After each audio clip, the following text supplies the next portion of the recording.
नमस्कार दोस्तों, मैं हूं रंजीत यादव और मैं आप सभी का अपने YouTube चैनल DY क्लासेस पर स्वागत करता हूं, जहां मैं आज आपके सपनों को एक नई दिशा दूंगा। प्यारे दोस्तों, जैसा कि आप सभी जानते हैं कि बोर्ड एग्जाम काफ़ी ज़्यादा नज़दीक है और सभी बच्चे भयभीत हैं कि किस प्रकार हम तैयारी करें। तो प्यारे दोस्तों, आपको घबराने की ज़रूरत नहीं है। आज मैं आप सभी के लिए क्लास 10 साइंस के 15 सबसे महत्वपूर्ण प्रश्न उत्तर के साथ लाया हूं। प्यारे दोस्तों, ये क्वेश्चंस अपने आप में बहुत ही इंपॉर्टेंट है। यदि आपने इसको अच्छे से तैयार कर लिया तो आपको बोर्ड एग्जाम में 90 प्लस, टारगेट 90 प्लस हमारा है प्यारे दोस्तों। इससे परसेंट इतना ऊपर पाने से कोई नहीं रोक सकता। अब आप कहेंगे सर क्या इतने ये क्वेश्चंस कितने इंपॉर्टेंट है? तो जैसे जैसे मैं वीडियो में बढ़ूंगा आगे, आप खुद ही अंदाज़ा लगा सकते हैं प्यारे दोस्तों कि ये कितना है। तो आप देख सकते हैं बोर्ड एग्जाम में 100% पक्का आएगा। ये मैं विश्वास के साथ कहता हूँ, क्योंकि मैंने ऐसे ऐसे प्रश्नों को सिलेक्ट किया है प्यारे दोस्तों जो काफ़ी ज़्यादा बार रिपीटेड है एग्जाम में। तो आप देख सकते हैं, पहला प्रश्न है, योगात्मक अभिक्रिया को उदाहरण देकर समझाइए। अब ये कितना इंपॉर्टेंट है आप सामने देखकर देख सकते हैं कि काफ़ी बार 2011, 12, 13, 14, 16, 17, 18 और 2020 तक ये क्वेश्चन रिपीटेड हुआ है। तो चलिए प्यारे दोस्तों देख लेते हैं कि योगात्मक अभिक्रिया किसे कहते हैं। तो वह अभिक्रिया जिसमें दो या दो से अधिक पदार्थ आपस में संयोग करके एकल उत्पाद का निर्माण बनाते हैं, यानी एकल उत्पाद का निर्माण करते हैं, वही हमारा होता है योगात्मक अभिक्रिया। नाम से ही सजेस्ट हो रहा है कि योग मतलब जुड़ जाना। आप देख सकते हैं बहुत ही फेमस इसका रिएक्शन है प्यारे दोस्तों, ये एथिलीन है, CH2 डबल बॉन्ड CH2। ये जब हाइड्रोजन से अभिक्रिया किया है तो इसकी उपस्थिति प्यारे दोस्तों, इसके एरो पर सोडियम है, तो सोडियम की उपस्थिति है और 200 से 300 डिग्री सेल्सियस पर जब इसे गर्म किया जाता है तो एथेन बन जाता है। प्यारे दोस्तों, ये एकल उत्पाद ही है। आप देख सकते हैं एक कार्बन, दो कार्बन है, ये C2H 336 यानी C2H6 यानी एथेन आपका है। बस आपको बॉन्ड लगाकर अलग कर दिया गया, लेकिन ये एकल उत्पाद ही है। आई होप आपको ये बहुत ही एग्जाम मतलब कि क्वेश्चंस बहुत ही इंपॉर्टेंट लगे होंगे और अच्छा लग रहा होगा प्यारे दोस्तों इसका सल्यूशन। तो आप वीडियो को लाइक करके और शेयर करते जाना प्यारे दोस्तों, ताकि ये आपके काफ़ी ज़्यादा फ्रेंड्स तक पहुंच पाए और उनका भी मदद हो पाए। तो अब देख सकते हैं दूसरा क्वेश्चन हमारा क्या है, वायु में जलाने से पहले मैग्नीशियम रिबन को साफ क्यों किया जाता है?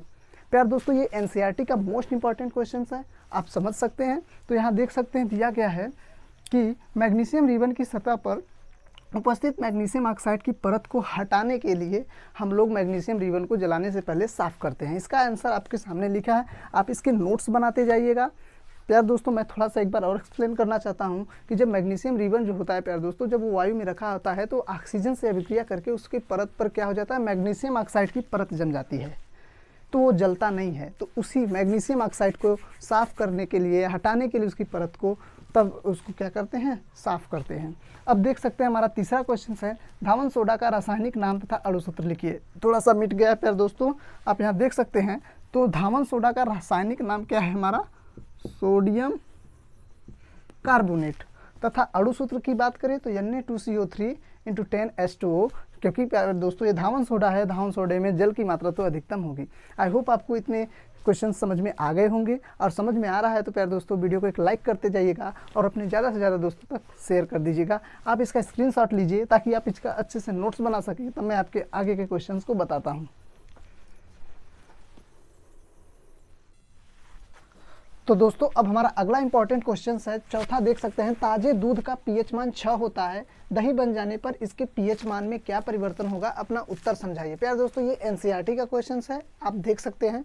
मैं आपसे बार बार बोल रहा हूं दोस्तों, जितने भी मैं क्वेश्चंस का आंसर बता रहा हूं आप उसका नोट्स बनाकर रोज़ रिपीट कीजिएगा। तो आप देख सकते हैं कि ताजे दूध का pH मान 6 होता है, परंतु दही बन जाने पर इसके pH मान में क्या होता है, कमी हो जाएगी तथा इसकी अम्लीय प्रकृति बढ़ जाएगी। अब बात कहाँ है, अपने उत्तर को समझाइए। तो ऐसा इसलिए हुआ प्यारे दोस्तों क्योंकि दूध मीठा होता है, जब दही इसका बनेगा तो दही क्या हो जाता है, खट्टा हो जाता है। और हम लोगों ने अम्ल का परिभाषा पढ़ा है कि अम्ल स्वाद में क्या होते हैं, खट्टे होते हैं। तो क्या होता है, जितने भी अम्ल होते हैं तो उनकी अम्लीय प्रकृति क्या होगी, तब बढ़ेगी, क्योंकि दही क्या होता है, खट्टा होता है। सिंपल सी बात है। अब अपने पांचवें क्वेश्चन की तरफ देख सकते हैं, आयनिक यौगिकों का गलनांक क्यों उच्च होता है?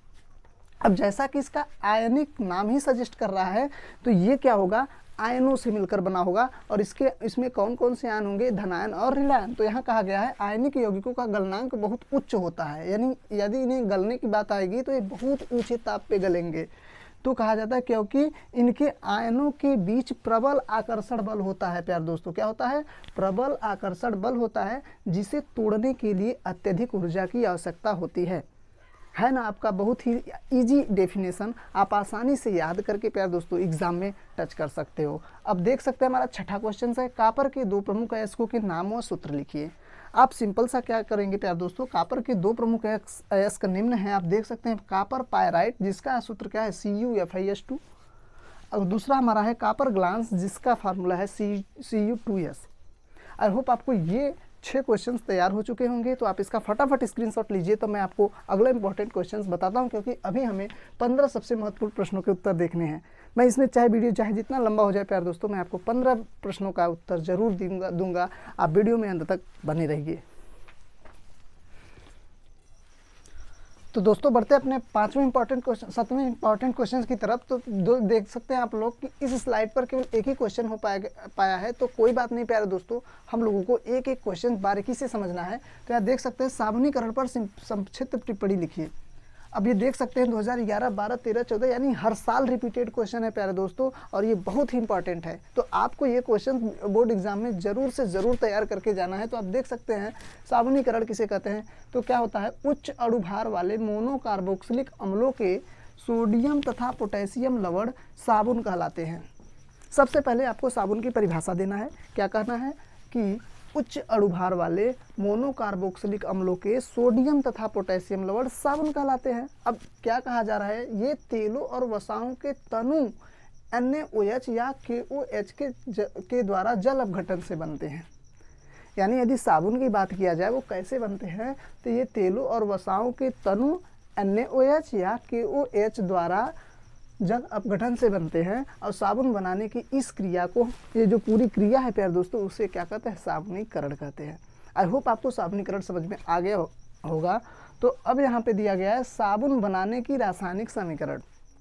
यदि आप साबुनीकरण समझ गए हैं तो साबुन बनाने की रासायनिक समीकरण को लिख लेना होगा। आप देख सकते हैं यहाँ पे बहुत बड़ा आपको दिखाई दे रहा होगा, तो आपको मैं याद करवा देता हूँ। आपको जब याद करना हो इसे तो क्या करना है प्यारे दोस्तों, इसे बार बार लिख लेना है। अपने रफ कॉपी में बार बार ये रिएक्शन लिखेंगे, आपको याद हो जाएगा। देखिए क्या करना है, CH2COO C17H35, फिर यहाँ पे दिया गया CHCOO C17H35, फिर CH2COO C17H35। अब आपको करना क्या है प्यारे दोस्तों, आपको ये देखना है कि ऊपर और नीचे सेम चीज़ है। यहाँ जो बीच वाला है इसमें एक हाइड्रोजन कम है, और इसकी क्रिया 3 NaOH से करा दिया गया है। इधर दिया गया है CH2OH, फिर यहाँ पे CHOH CH2OH। अब क्या किया गया है, मैं अभी रिएक्शन को समझा रहा हूँ प्यारे दोस्तों। आप देखिएगा यहाँ देख सकते हैं COO C17H35 इन तीनों में है, तो यहाँ ले लिया गया 3 C17H35 COO। आप क्रम उलट पलट सकते हैं। फिर यहाँ से 3 NO ले लिए, बैलेंस हो गया। सब कुछ ये रिएक्शन बैलेंस है, आपको घबराने की जरूरत नहीं है। अब याद कैसे करना है, मैं इसे मिटा रहा हूँ, आप ध्यान से देखिएगा मैं कर क्या रहा हूँ आपको। तो यहाँ करेंगे CH2COO C17H35, फिर यहाँ पे लगाना है सिंगल बॉन्ड CHCOO C17H35, फिर यहाँ पे करेंगे CH2COO C17H35। देखा ना प्यार दोस्तों मुझे कैसे याद हुआ, मैंने भी वही देखा था। उसके बाद आपको 3 NaOH से क्रिया करा देना होगा, और यहाँ पे क्या करना होगा, ध्यान से देखिएगा CH2OH, फिर यहाँ पे CHOH, फिर यहाँ पे CH2OH, उसके बाद 3 यहाँ पे कर देना होगा 3 C17H35 COO Na। अगर आपको अभी भी नहीं याद हुआ प्यारे दोस्तों, तो आप एक बार वीडियोज़ को ध्यान से देखकर उसके बाद अपने रफ कार्य पर इसको करने का प्रयास करें। आपको मैं विश्वास दिलाता हूं कि आपको ये रिएक्शन आसानी से याद हो जाएगा। तो बढ़ते हैं अपने नेक्स्ट क्वेश्चन की तरफ। तो आप इसका स्क्रीनशॉट ले सकते हैं। अब हमारा 8वां इंपॉर्टेंट क्वेश्चन है प्यारे दोस्तों कि आधुनिक आवर्त नियम क्या है। तो प्यारे दोस्तों आधुनिक आवर्त नियम बहुत ही इजी है, आप आसानी से इसे याद कर सकते हो कि आधुनिक आवर्त नियम के अनुसार तत्वों के भौतिक एवं रासायनिक गुणधर्म उनके परमाणु क्रमांकों के आवर्ती फलन होते हैं। प्यारे दोस्तों इसको समझने के लिए मैं आपको बताना चाहूँगा कि जो हमारा आवर्त सारणी बना है, आधुनिक आवर्त सारणी, वो परमाणु क्रमांकों पर आधारित है। क्योंकि इसका मतलब क्या है प्यारे दोस्तों कि तत्वों के भौतिक एवं रासायनिक गुणधर्म उनके परमाणु क्रमांक के आवर्ती फलन होते हैं। आवर्ती का मतलब ये होता है प्यारे दोस्तों कि यदि तत्वों को परमाणु क्रमांक के बढ़ते क्रम में ही रखा जाए तो एक निश्चित समय के अंतराल के बाद, एक निश्चित अंतराल के बाद क्या होगा, उनके गुणों में समानता पाई जाएगी, मतलब उनके गुण जो होंगे बार बार दोहराए जाएंगे, वही है आपका आवर्ती फलन। तो आपको आसानी से याद कर लेना है कि आधुनिक आवर्त नियम के अनुसार तत्वों के भौतिक एवं रासायनिक गुणधर्म उनके परमाणु क्रमांकों के आवर्ती फलन होते हैं, यानी उनके गुण बार बार दोहराए जाएंगे। अब हमारा है 9वां क्वेश्चन कि स्वपोषी पोषण के लिए आवश्यक परिस्थितियां कौन कौन सी हैं और उसके उपोत्पाद क्या हैं। तो प्यार दोस्तों, इसको बहुत ही आसानी से आप याद कर सकते हो। स्वपोषी मतलब वैसे मतलब पौधों में स्वपोषी होता है, तो जो स्वयं से भोजन बनाते हैं प्यार दोस्तों, उसे कहा जाता है स्वपोषी। तो आप देख सकते हैं स्वपोषी पोषण के लिए सूर्य का प्रकाश, क्लोरोफिल और कार्बन डाइऑक्साइड तथा जल आदि की परिस्थितियों का होना आवश्यक है। यदि आप मतलब कि कोई किसी भी वस्तु में या किसी भी पौधे में अगर चाहते हैं कि स्वपोषी पोषण हो उसमें, तो उसके लिए क्या क्या आवश्यक है प्यार दोस्तों? सूर्य का प्रकाश, क्लोरोफिल, कार्बन डाइऑक्साइड तथा जल। यदि ये सब नहीं होंगे तो उसमें स्वपोषी नहीं होगा। अब बात किया गया है यहाँ पे कि इसके उपोत्पाद क्या हैं, तो इसके उपोत्पाद ऑक्सीजन, हाइड्रोजन तथा कार्बोहाइड्रेट है। बिल्कुल भी नहीं घबराना है प्यार दोस्तों, एक एक क्वेश्चंस को बारीकी से समझना है और बोर्ड एग्जाम में टच करके आना है। बार बार मैं बोल रहा हूँ प्यार दोस्तों, आप इन सभी के नोट्स बनाइएगा और डेली टू डेली इन्हें याद करिएगा। एक दिन आप जरूर इसको करके आ जाएंगे। आप देख सकते हैं 10वां क्वेश्चन है जाइलम तथा फ्लोएम में अंतर स्पष्ट कीजिए। अब प्यार दोस्तों, जाइलम और फ्लोएम में अंतर स्पष्ट करने के लिए मैं आपको बता दूं, जाइलम में ज का मतलब क्या होता है प्यार दोस्तों, मैं बता दूं जल।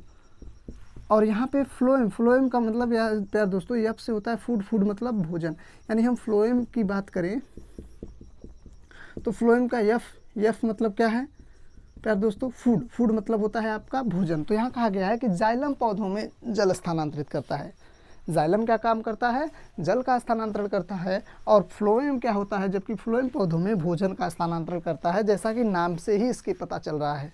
आई होप प्यार दोस्तों आपको ये 10 क्वेश्चंस क्लियर हो चुके होंगे। 5 क्वेश्चंस और बचे हैं, आप जल्दी से फटाफट इसका स्क्रीनशॉट लीजिए, तो मैं आपको 5 क्वेश्चंस बता देता हूं फटाक से। और यदि अभी मज़ा आ रहा हो प्यारे दोस्तों तो चैनल को लाइक करते जाइएगा और वीडियो को ज़्यादा से ज़्यादा शेयर करते चले जाइएगा। तो बढ़ते हैं नेक्स्ट क्वेश्चन की तरफ, तो आप इसका स्क्रीनशॉट ले सकते हैं।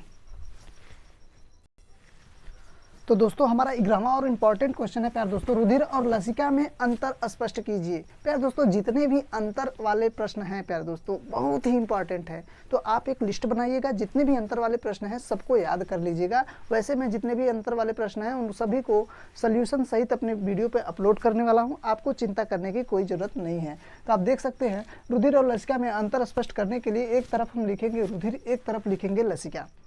और अंतर वाले जो प्यार दोस्तों क्वेश्चंस होते हैं बहुत ही इजी होते हैं। आप देख सकते हैं यहाँ दिया गया है, यह गहरे लाल रंग का तरल संयोजी ऊतक है, रुधिर के लिए बोला गया है।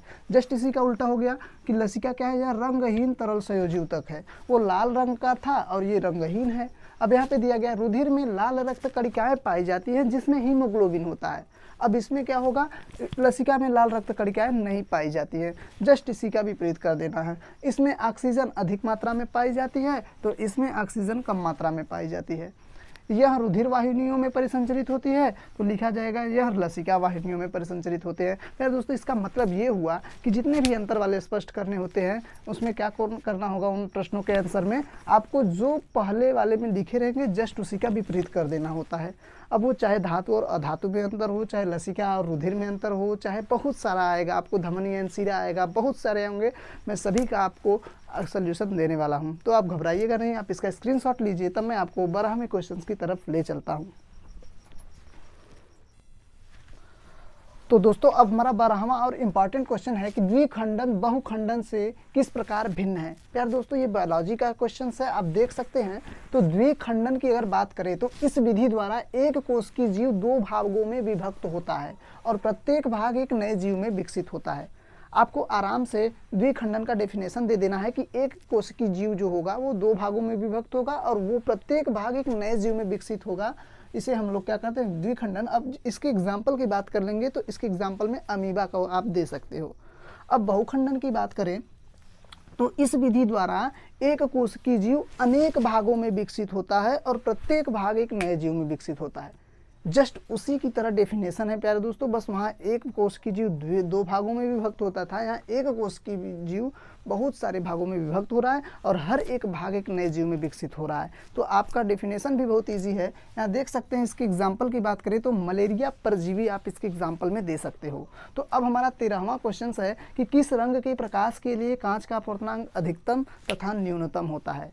तो बात कर लेते हैं, तो यहाँ दिया गया है बैगनी रंग के प्रकाश के लिए, जो बैगनी रंग का प्रकाश होगा उसके लिए कांच का अपवर्तनांक जो होता है अधिकतम होता है और लाल रंग के लिए न्यूनतम होता है। प्यारे दोस्तों क्या होता है? न्यूनतम होता है। यहाँ मैंने तो लिखा है, मैंने ध्यान नहीं दिया। तो आप देख सकते हैं बैगनी रंग के प्रकाश के लिए कांच का अपवर्तनांक अधिकतम तथा लाल रंग के प्रकाश के लिए अपवर्तनांक क्या होगा उसका, कांच का न्यूनतम होगा। तो आप इसका स्क्रीनशॉट लीजिए। तो मैं आपको 2 क्वेश्चन और बचे हैं प्यारे दोस्तों, तब हमारा 15 सबसे महत्वपूर्ण प्रश्नों का उत्तर आराम से हो जाएगा और आप एग्ज़ाम में झंडा गाड़ कर आएंगे। तो आप इसका स्क्रीनशॉट ले सकते हैं। तो दोस्तों अब हमारा लास्ट क्वेश्चंस की तरफ हम बढ़ रहे हैं। देख सकते हैं हमारा है कि नेत्र की समंजन क्षमता से क्या अभिप्राय है। तो नेत्र की समंजन क्षमता को यदि डिफाइन करना हो प्यारे दोस्तों, तो कहा जाता है नेत्र लेंस का अपनी फोकस दूरी को आवश्यकता अनुसार अधिक या कम करके, यानी घटा अथवा बढ़ा करके दूर तथा निकट की वस्तुओं को फोकसित कर लेने की क्षमता नेत्र लेंस की समंजन क्षमता कहलाती है। प्यार दोस्तों इसका मतलब ये है कि जो नेत्र लेंस है वो अपनी फोकस दूरी की आवश्यकता अनुसार घटा अथवा बढ़ा सकती है, यही उसकी है समंजन क्षमता। आप आसानी से इसका डेफिनेशन दे सकते हैं। अब हमारा है विद्युत धारा से क्या तात्पर्य है, इसका मात्रक बताइए। ये हमारा लास्ट क्वेश्चन है। इसके बाद प्यार दोस्तों हम लोग 15 सबसे महत्वपूर्ण क्वेश्चन के आंसर को देख लेंगे। तो विद्युत धारा का यदि डिफिनेशन हमें याद करना हो तो किसी चालक में आवेश प्रवाह की दर को विद्युत धारा कहते हैं। इसका फार्मूला देखा जाए प्यार दोस्तों तो I बराबर होता है Q/T। अब बोला गया है इसका मात्रक भी बताइए। तो इसका मात्रक ध्यान से देखिएगा, ऊपर आवेश है नीचे समय है, इसका मात्रक कूलाम प्रति सेकेंड अथवा एम्पियर होता है। आई होप प्यारे दोस्तों आपको जितने भी क्वेश्चंस मैंने दिखाया, मैंने जितने क्वेश्चंस का आंसर बताया वो सभी आपको बहुत अच्छे लगे होंगे। और प्यार दोस्तों ये अपने आप में बहुत ही इंपॉर्टेंट क्वेश्चंस है। यदि आप अच्छे से इसे याद कर लेते हैं तो मैं 100% गारंटी के साथ